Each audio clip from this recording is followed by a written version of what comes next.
ខាងនេះមានគេជួស្នេហ៍មានឥន្ទនូអូខាងនេះផ្លូវទៅសុភមង្គលពេលយើងងាកមកនេះម៉ែមានបន្លែលាក់ខ្លួនអូមានស្រះលាក់ខ្លួនតំណងជេអឹមអើយ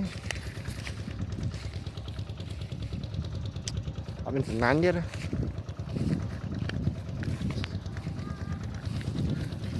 មានមាត់តាក់តងរំដាញ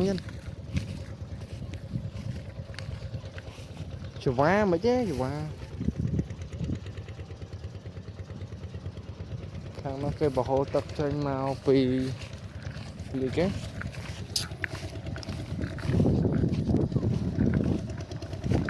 ពីស្រែអូពុកអត់